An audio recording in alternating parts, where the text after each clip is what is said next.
Hello, everyone. My name is Gert Lawler, and on behalf of the Foundation for Conservation of Atlantic Salmon, I would like to welcome you to today's webinar. Today's webinar will be presented in English. We do, however, have AI translation available. If you wish to use the translator, please navigate to the chat where you will find instructions on how to connect. For today's webinar, we are very pleased to be hosting André Saint-Hilaire. André Saint-Hilaire is a professor with hydrology at INRS, which is a graduate school within the University of Quebec network. He holds a PhD in water scientists from INRS, a master's in science from University of Moncton, and a Bachelor of Science from Royal Roads Military College. He's a fellow of the Canadian Rivers Institute and the current president of the Society of Canadian Aquatic Sciences. He has been co-editor of the Canadian Journal of Water Resources and sits on the editorial board of the Canadian Journal of Civil Engineering.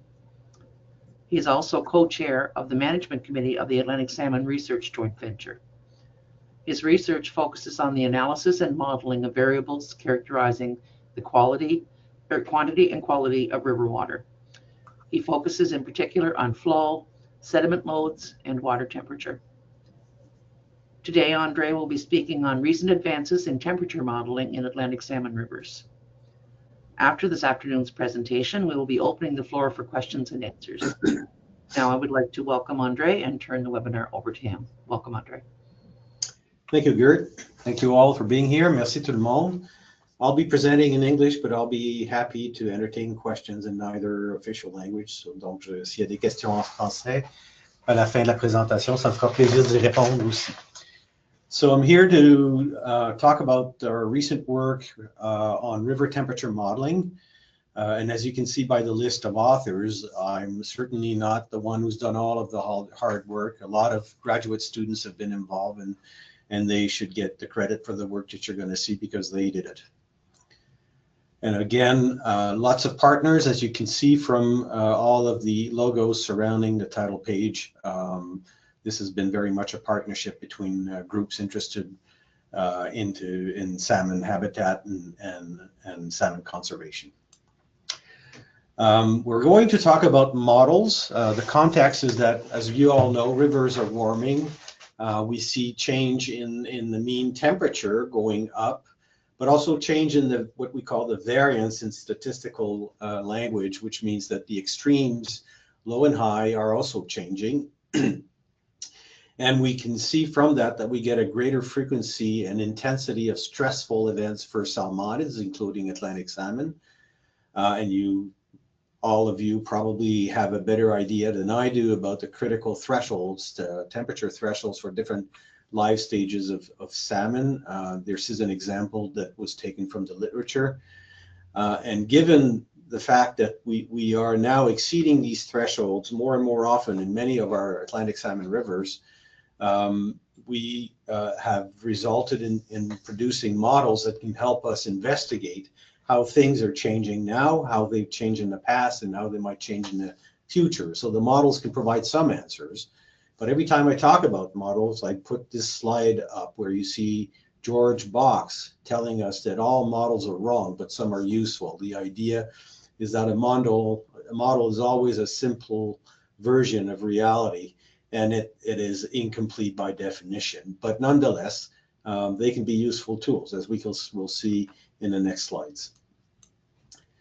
If you're going to look at different types of model, typically we separate them into two groups, the statistical or empirical models, which you see on the left-hand side, and the deterministic models on the right-hand side. Statistical models have been used quite a bit in to model river temperature, be it predictive models using different types of regressions, or even probabilistic models where we're looking at exceedance probabilities of events and how we can extrapolate this information using different models.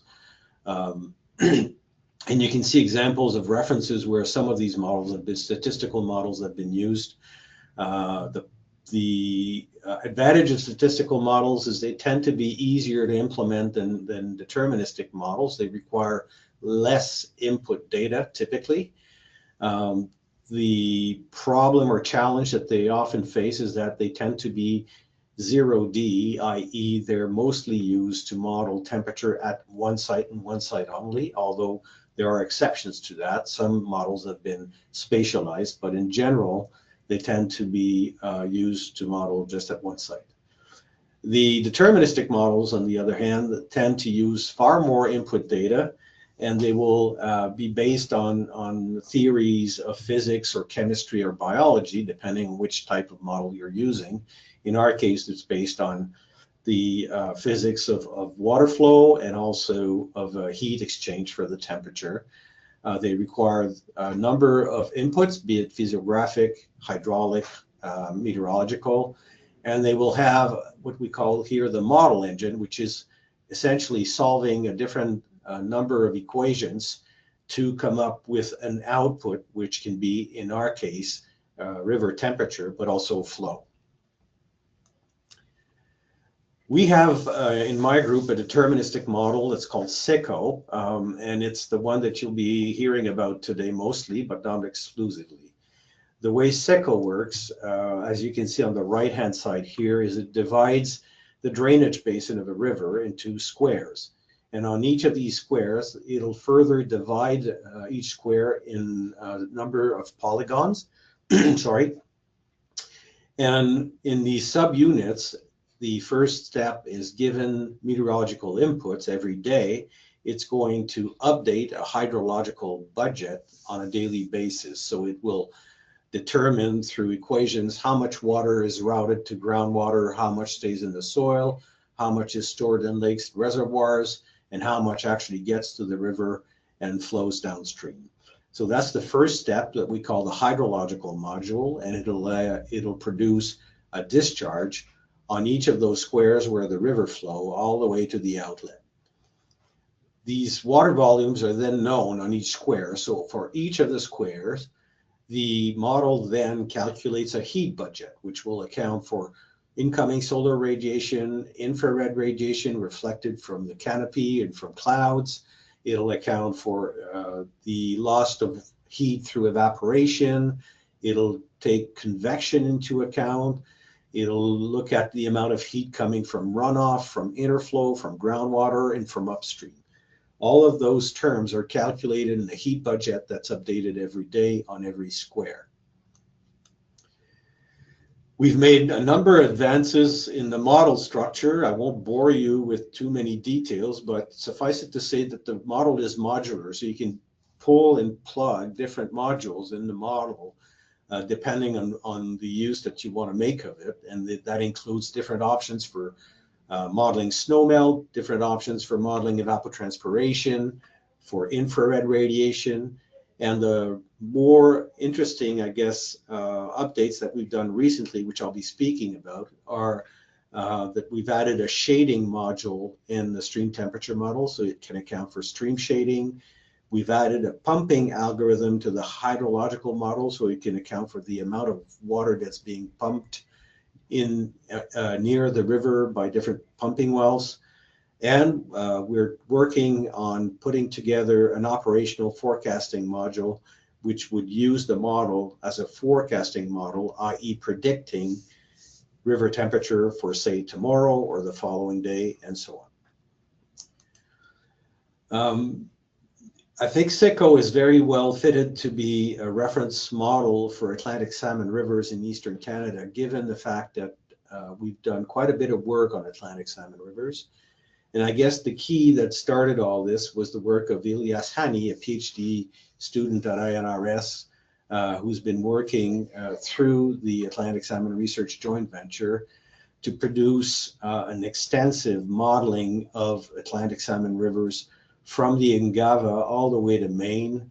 He's modeled up to more than 40 rivers using SECO, and he's produced simulated water temperature and discharge for the last 40 years on those rivers throughout the drainage basin. So you can see a partial list. These are the initial 35 rivers that were modeled by Ilyas a couple of years ago. He's increased that to over 40 now. Those time series are available through the RivTemp database, which is a river temperature database that's being held by a number of partners, but is hosted by NRS and with the help of the Quebec Federation of Atlantic Salmon.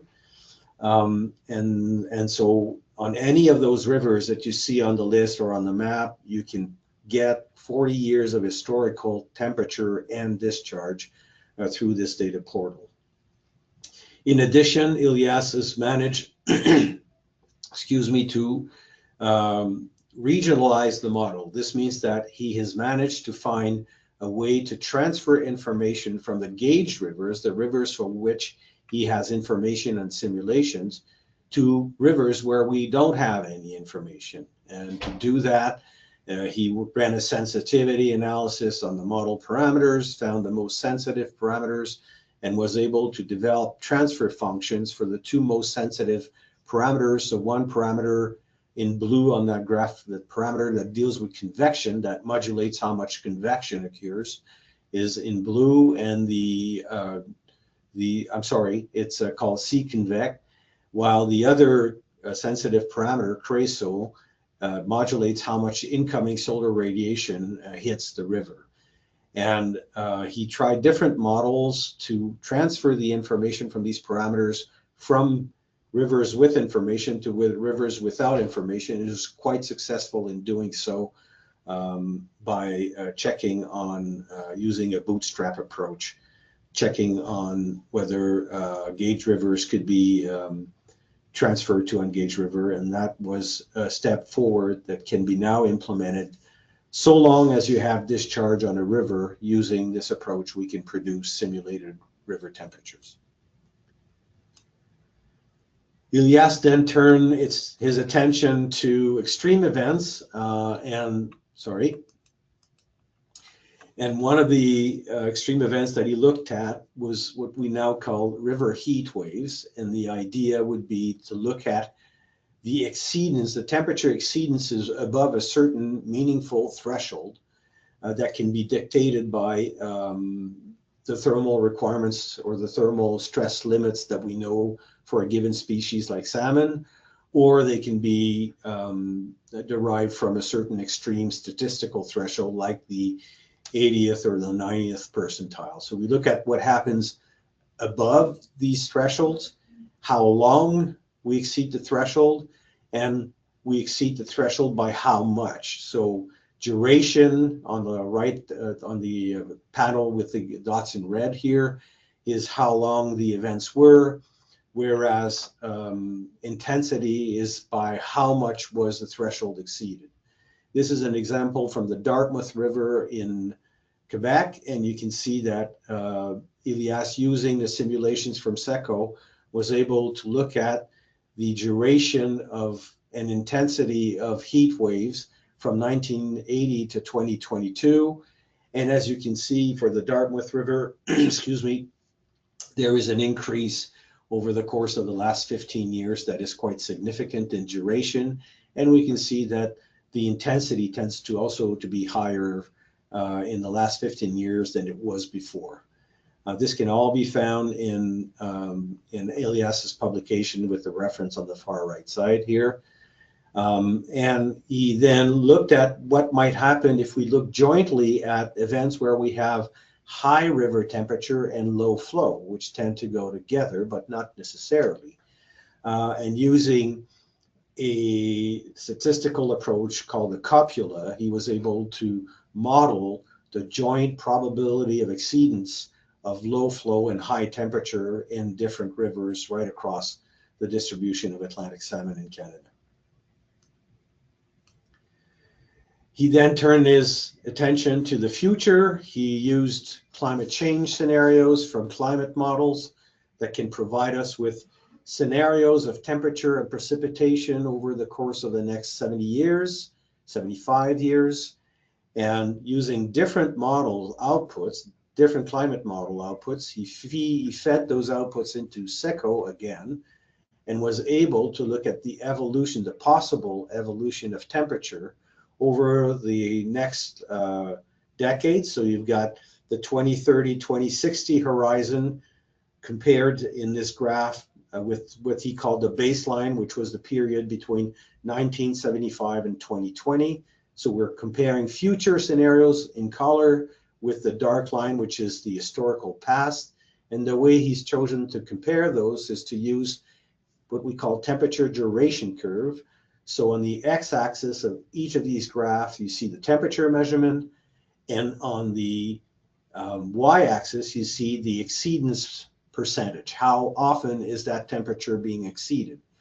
And as you can see, for most of the rivers that were modeled, we see that the future scenarios, which are all in different colors for different models, have their curves shifted to the right, which means that the probability of exceedance of high temperature is going to shift upwards. So they'll be more probable, will occur more often in the future than in the past if we believe the climate change scenarios that were provided.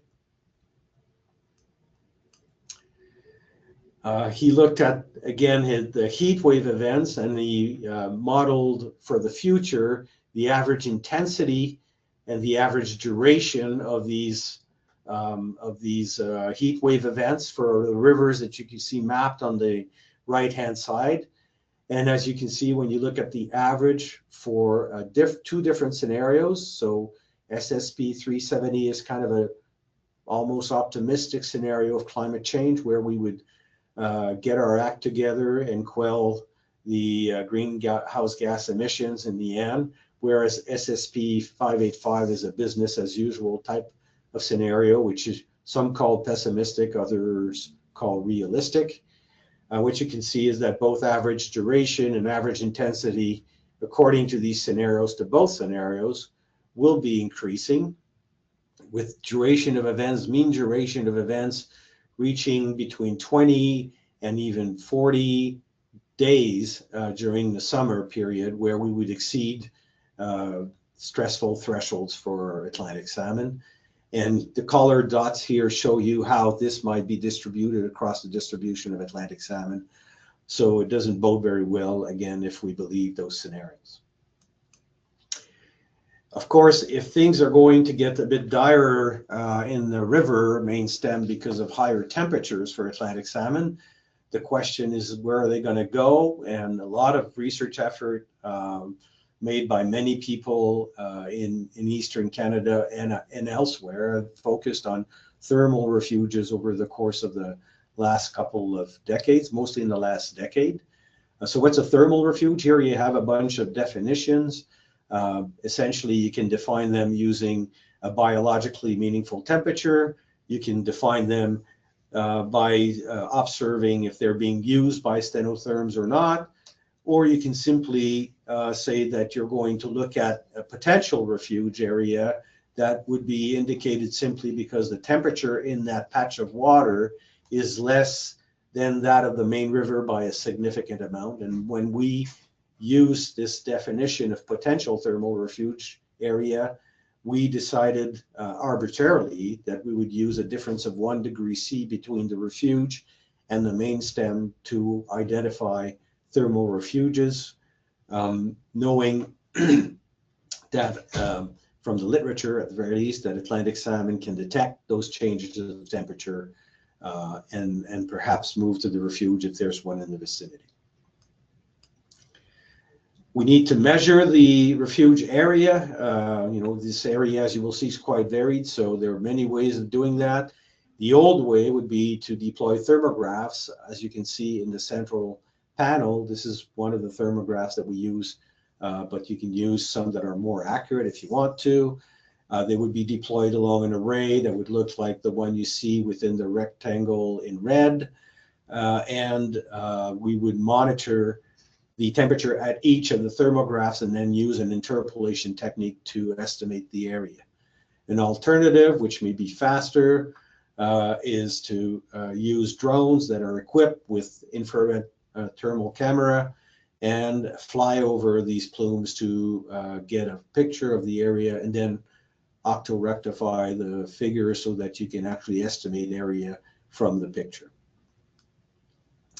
But you can't measure them all the time. Here is an example of how variable these thermal refuge areas are. So we have one site that we call Site 1. We have on the first panel on the upper left an area of thermal refuge defined by the red line of 260 square meters, that was taken on the 11th of July.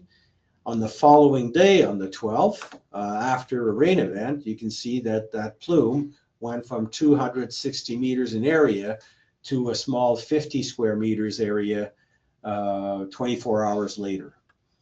And that can happen even within a day. So you have an example here on the lower panels on the left-hand side where you see thermal refuges at noon on the 30th of July with an area of 100 square meters. And when you looked at it again at night at 11 p.m., the area for the same location was only 30 square meters. So you can see that they're quite varied. Ilyas Hani, again, during his master, was monitoring 2 sites where we had potential thermal refuge areas, and he monitored them from the month of July and August, June, July, and August at the 2 sites. So you can see in the lower panel how on the vertical axis the thermal refuge area varied during the day, and on the x-axis you can see how it varied seasonally, and you can see that between sites, of course, it's not exactly the same by any stretch of the imagination. On the upper side, the graphs in yellow are showing you some of the potential predictors that would allow us to estimate these thermal refuge areas, and they include the discharge of the main river, the temperature of the main river, the difference in temperature between the tributary and the main river, or simply the tributary temperature. Those were tested in different models.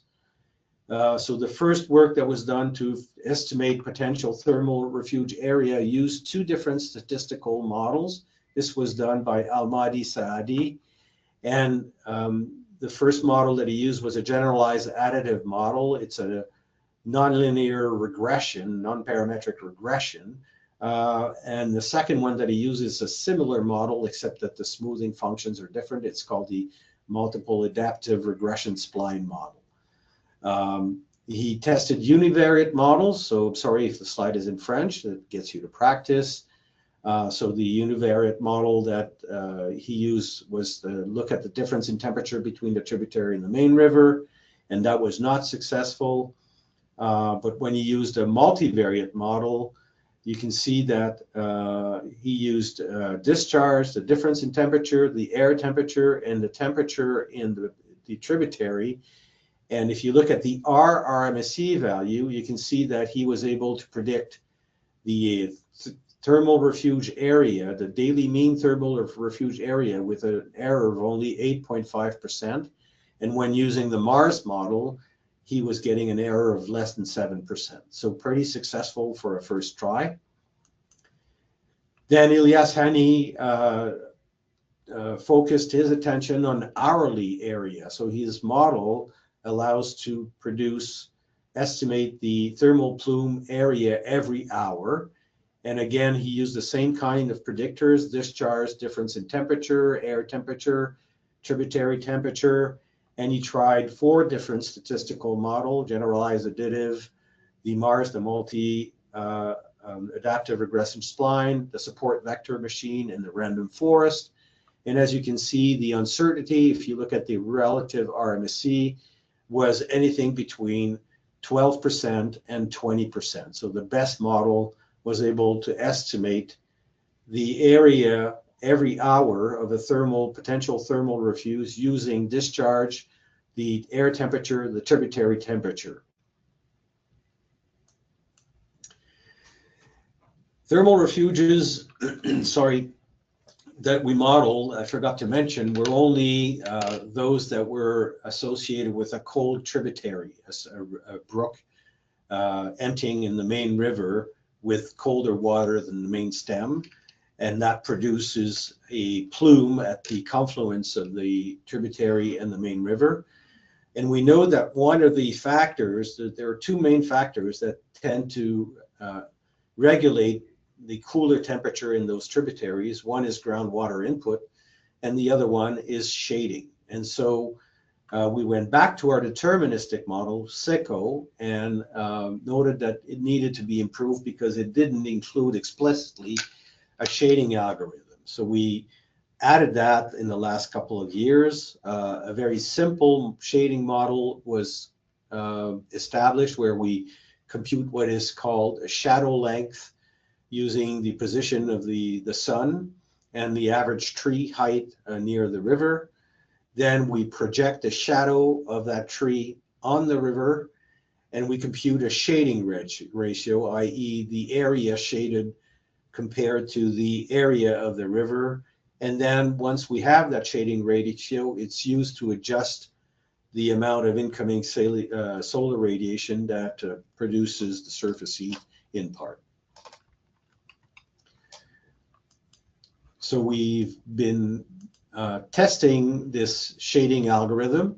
Here's an example that was done by Zouir Dishan on the Matapedia River, where what you're seeing again are those temperature duration curves. This time the temperature is on the y-axis, and the exceedance probability, or the percentage of times that each temperature is exceeded, is on the x-axis.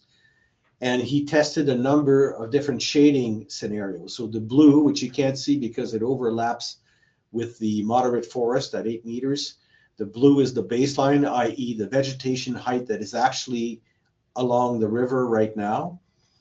Then he looked at what happens if you go through a degradation where the average tree or vegetation height is 3 meters in green, deforestation, i.e. no tree along the river in orange, and then increasing the height of trees along the river from 8 meters all the way to a very extensive 23 meters to show that this can have some mitigation, important mitigation of high temperature, as you can see by the lowering of the temperature duration curves as you increase tree height. We then turn our attention to climate change and ask the question, is shading, can shading help us and mitigate some of the climate change predicted increases in temperature associated with climate change? So this was done on the Dunk River. This is the work that Roberto Sanchez is completing right now. He used different climate change scenarios with different greenhouse gas emissions. As you can see again, SSP 585 is the one that is less optimistic, that produces the greater amount of emitted CO2, whereas SSP 1.26 would be an optimistic scenario where we would actually see our CO2 emissions decrease in the future. So he used the most pessimistic scenario on the Dunk River, and again, look at what happens as you change the shading along the river. So you can see that without shading, we would get in the future an increase of 3.04 degrees C on average. The actual shading would, if it stays the same in the future, the climate change would produce an increase on average of 2.6 degrees C. And then you can see how this increase is mitigated as you increase tree height along the river. This is also reproduced in this graph, where you can see tree height on the x-axis and the change in temperature compared to the pessimistic climate change scenario as you mitigate with higher trees along the riverbank.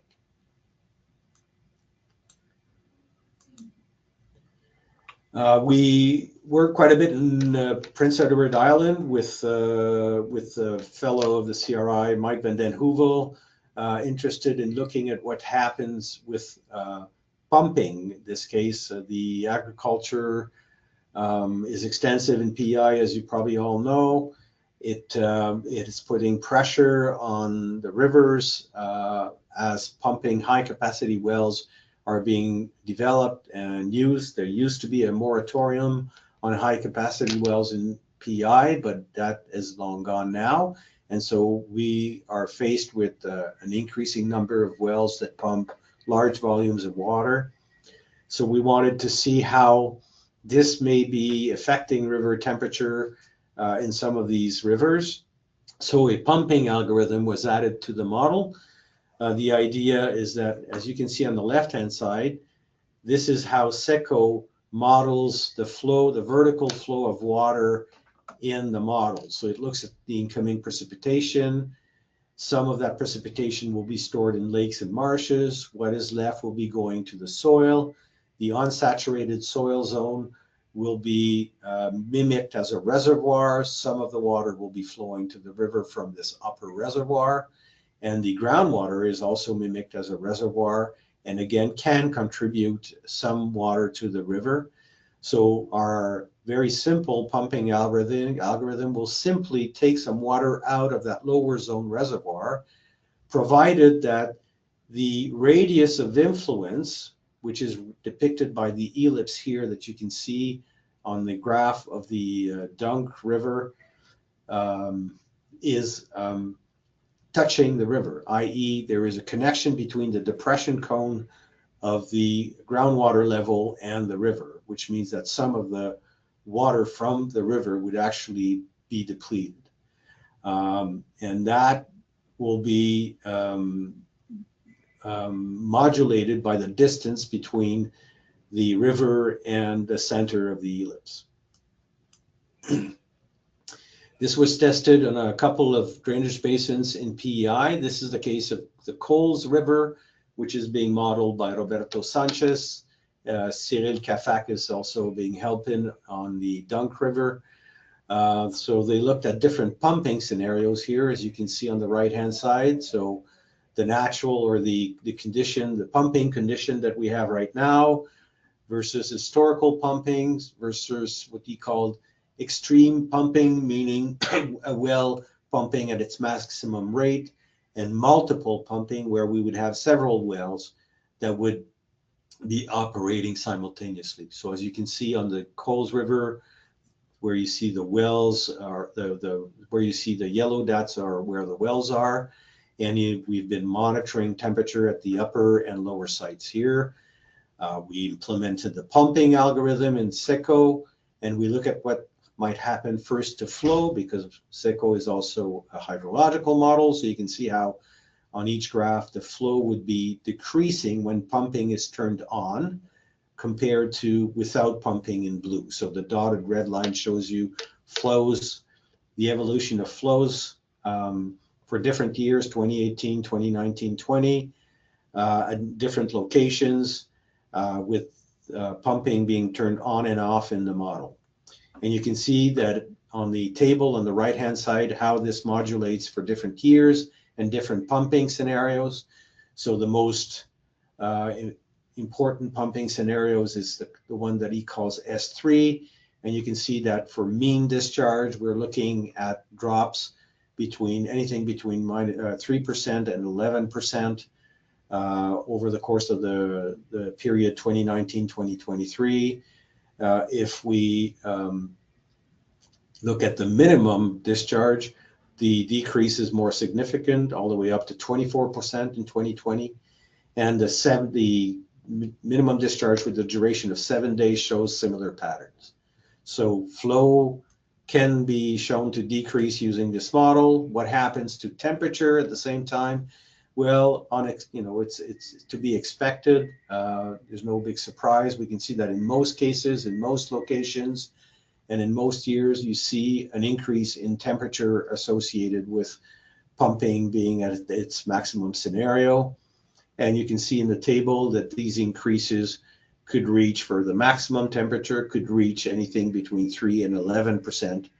And the 7-day duration max temperature could increase by 10%.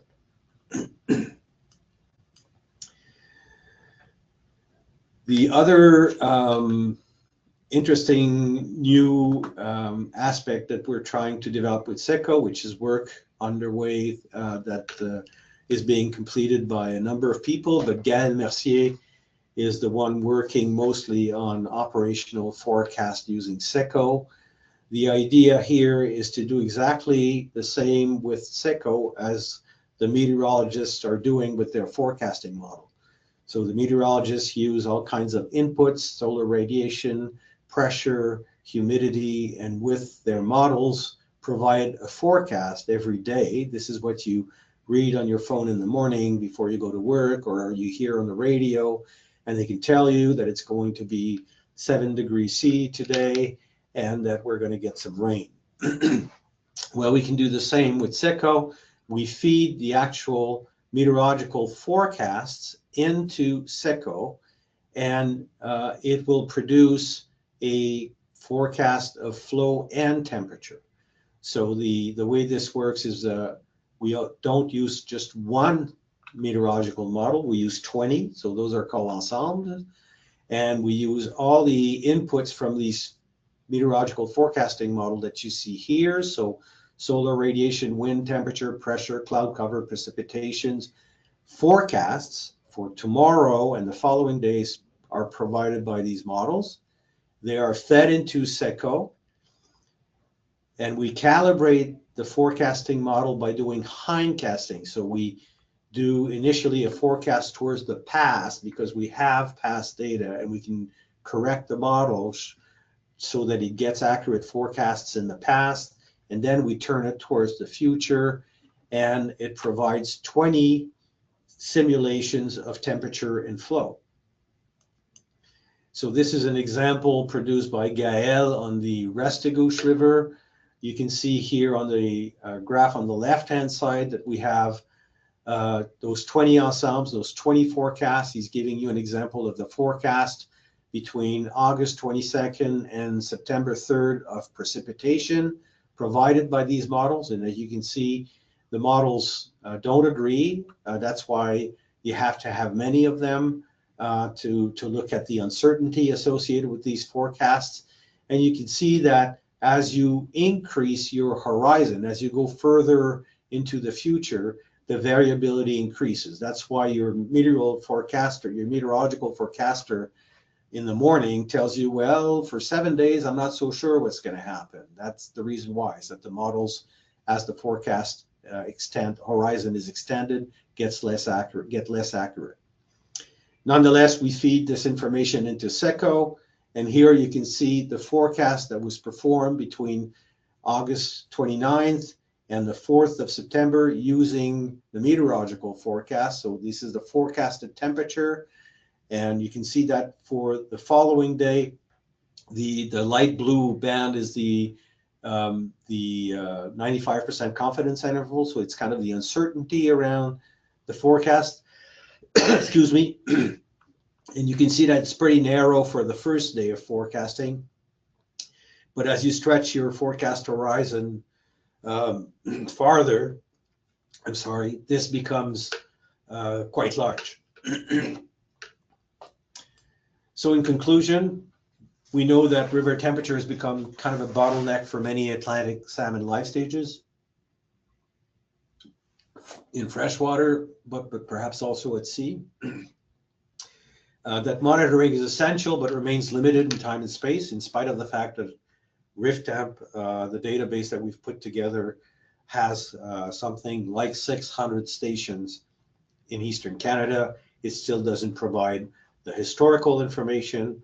It still has fewer data than we'd like to. So modeling can supplement this information, and it allows us to look at and investigate potential stressors, building scenarios as I showed today.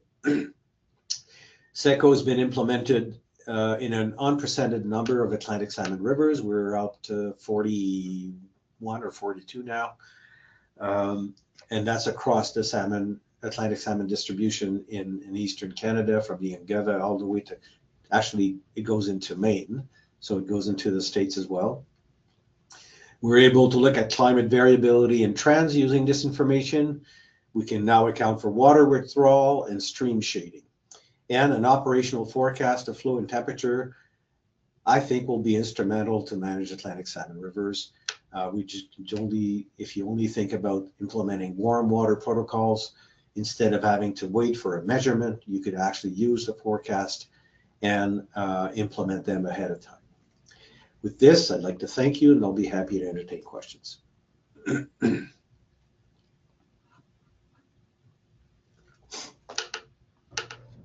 Thank you very much, Andre. That was an excellent presentation.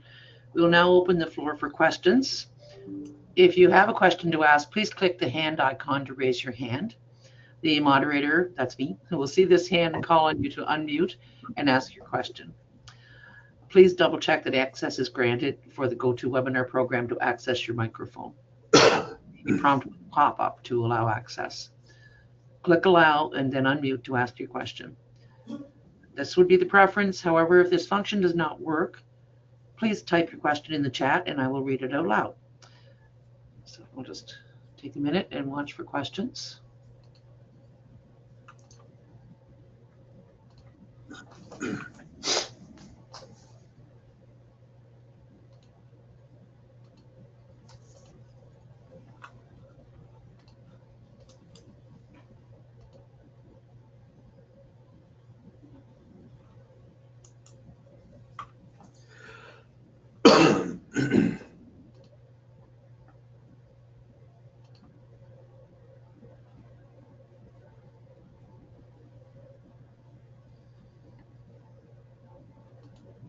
Okay, our first question is from Catherine Collette.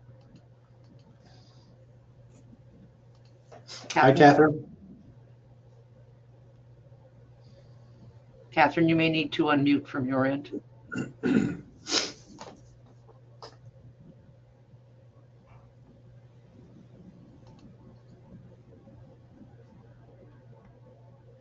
Catherine, you should unmute from your end.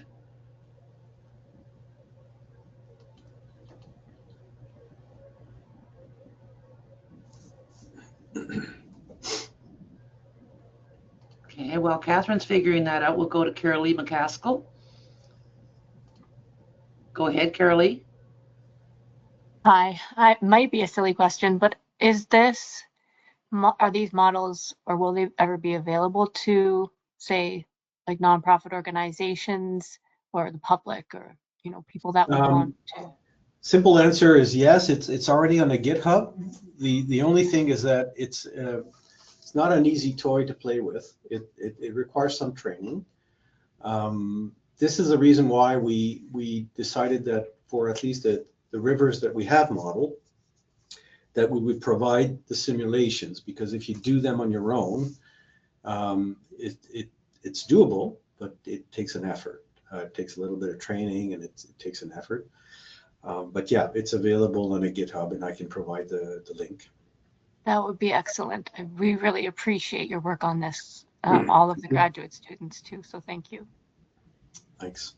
Yeah, they did all the work. I'm just a conductor. Okay, we'll try for Catherine here again. I'm just going to.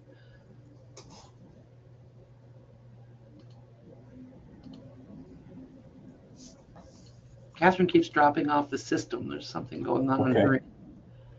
Okay.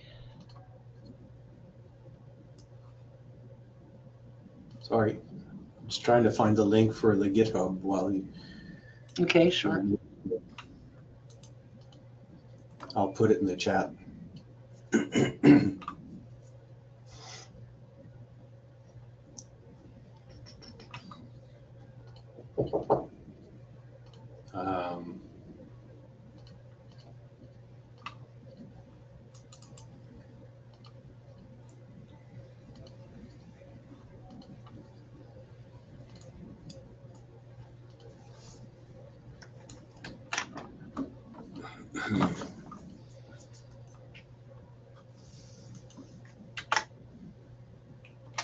So the link to the GitHub is now in the chat.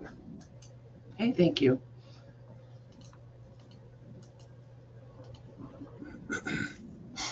We seem to have lost Catherine's request. She's still online. Catherine, okay, I have a written question, Andre. Yep. First, I have two actually. Emily Zimmerman is asking, which rivers in Maine are included in this model? Let me go back to the list. The Penobscot. I'm not very good with the names of the rivers in Maine. So we have the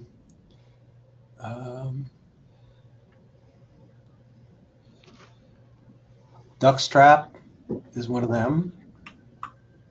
I'm not sure about the other ones. Maybe is the St. Louis in Maine? I'm not sure. I think we have 3 in Maine. If you look at the publication that's listed here by HANI, Regional Stream Temperature Modeling, etc., you'll find that list, and you can look at them. There's a map, but I think there are 3, and I know that the Duckstrap is one of them. I thought the Penobscot was another one, but I don't see it in the list. Sorry, I should. Okay. Derek Hogan is asking, will you be expanding this work to other rivers in Eastern Canada, Central Canada? So we'd love to.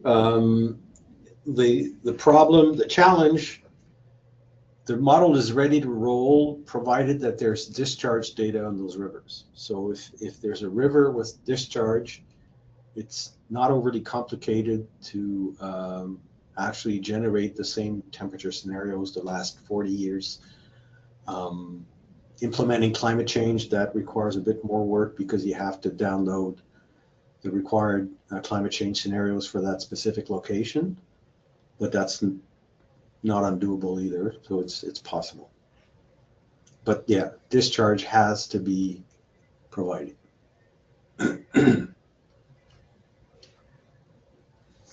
Okay. He has another question. How does groundwater influence factor in? And he says, sorry if I missed this in your presentation. It's a good question. So right now, if I go back to the pumping algorithm, SECO is what we call a conceptual model. So if you look, I don't know if you can see that.